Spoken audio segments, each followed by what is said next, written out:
Hey, hello, What is up, AKA Patters? What is happening? Let's adjust this just a little bit. AKA Pat here, Peter A DeLuca, coming at you from the Champagne Room, my studio. Well, I call this my production room. So, anyway, it's not really a studio, that's not accurate. Let me get some of my drinky drink. It's late Sunday night. I've literally been out all day. Now, even on the weekends, I wake up 5, 6 o'clock in the morning, spend a few hours drawing, catching up on so much of that work that I fell behind on at the beginning of this year. Remember, I got this nasty stomach flu, stomach virus, food poisoning for about 2 weeks as I was completing projects from the 9 to 5 that crashed over 2022 into 2023. It was just chaotic. There wasn't a lot of spare time. Also, not a lot of energy in my entire body. But closing out 2022, I already did one video on one of my Wildstorm hauls. Now, that day was also split with, I have it right here, a regular comic book haul. And we filled in some delightful gaps.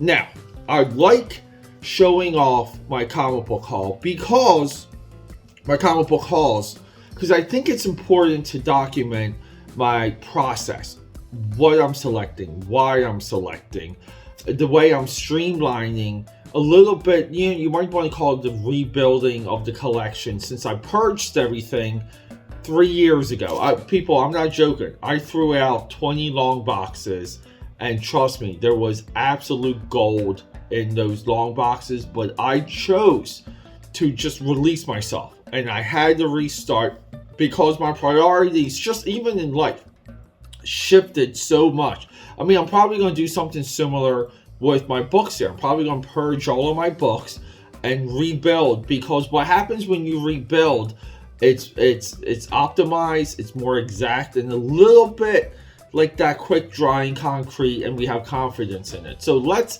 hit that drawing table. I want to go through this giant stack with you, issue by issue, and just show it off, and maybe guide you a little bit in what you're doing when you're collecting. And it's a little bit of a disease, and there's like that FOMO. We see everything now with these James Gunn DC Universe keys. Like, people go, literally, it's insane. People are going crazy for Booster Gold and the Authority #1. God knows why. Meaningless. Those are meaningless keys. No one is buying a Booster Gold. Keep this in mind. No one's buying a Booster Gold #1 because it's meaningful to them. Think about that, okay? Everything I'm going to show you here has deep meaning. So let's hit it. All right, everyone, huge stack here. I'm not joking. We're going through this top down. So excuse me if things aren't cropped perfectly.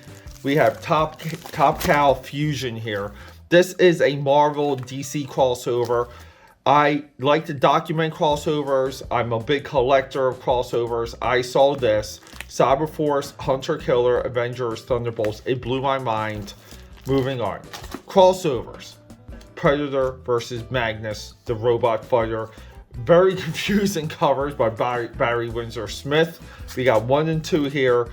This one, more of a classic cover. We see this one a lot. The issue 2 cover, very confusing. We have Hellraiser, Nightbreed, crossover, Jihad. Come on, Paul Johnson, fantastic artwork here. Complete set. Now, I love movie adaptations. Why? Especially movies that I'm familiar with. There's nothing more satisfactory. There's a lot of satisfaction when you know a movie well and you see how it's interpreted in the page. And usually these guys are working from a script. The movie's not finished yet. You can spot little differences. A lot of fun. We got that for Dark Crystal. We got that for Dragon Slayer. Sovereign 7, this is for Wildstorm Wednesday.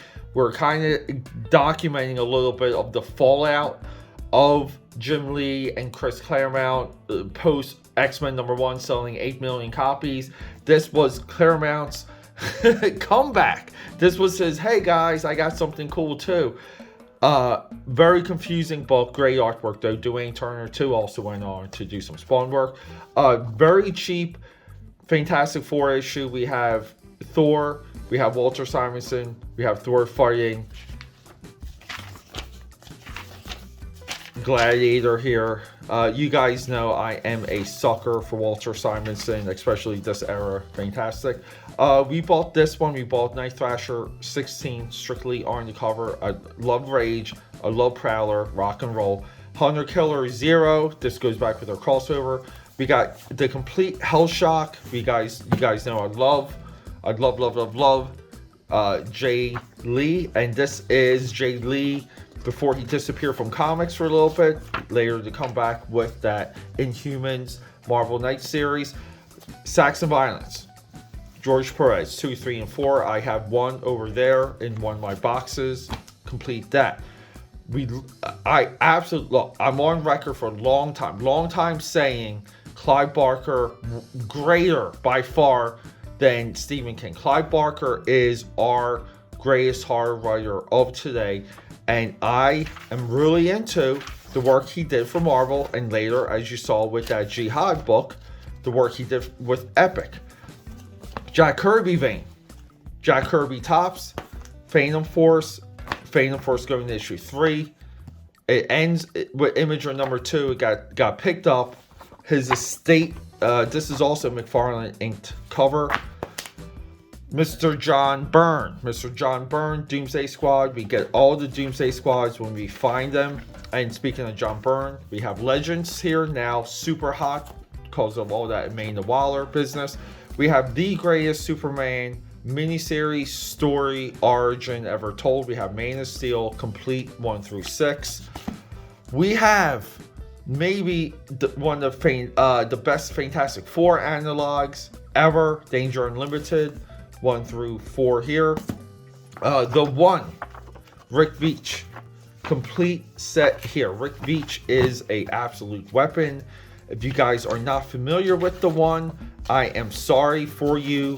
Get this, read it. The covers alone make you drool. Star-Lord, Timothy Zahn. If you're familiar with Star Wars, Timothy Zahn wrote the follow-up to Return of the Jedi with Heir to the Empire, okay? At one time, the proper sequels to Return of the Jedi one of them was Heir to the Empire by Timothy Zahn. The Dane Lewis artwork here is nothing but jaw-dropping. This book is worthless. It should be a major key to series.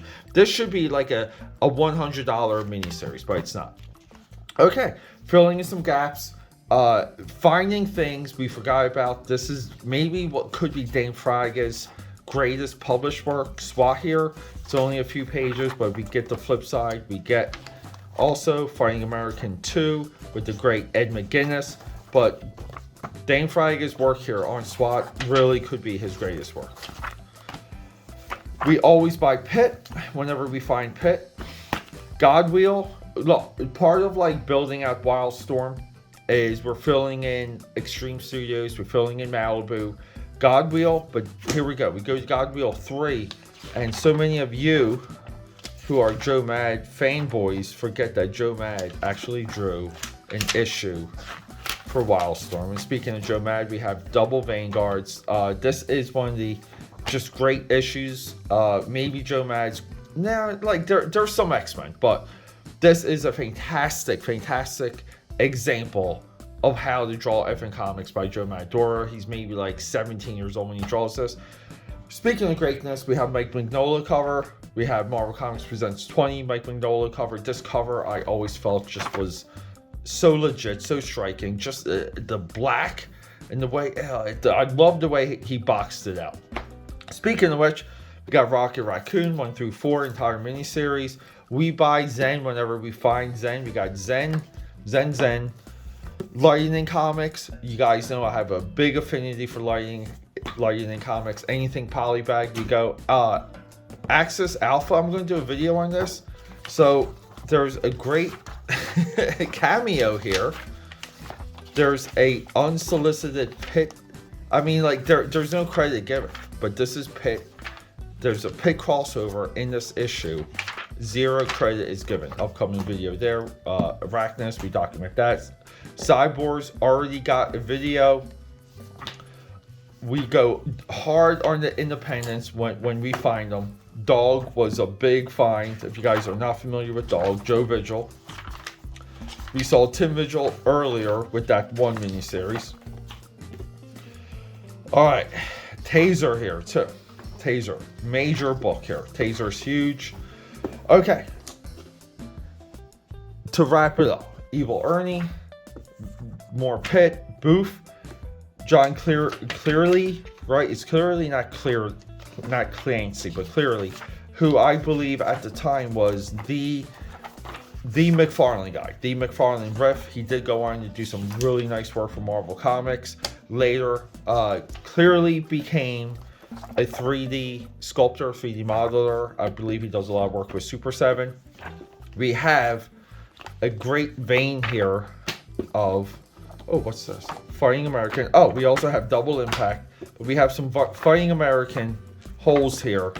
Yeah, I mean, when you're buying things for $1 a book or maybe less, yeah, we buy all the alternates. So everyone, quick video tonight because, again, we were out all day. Love you. Subscribe, support, leave a comment.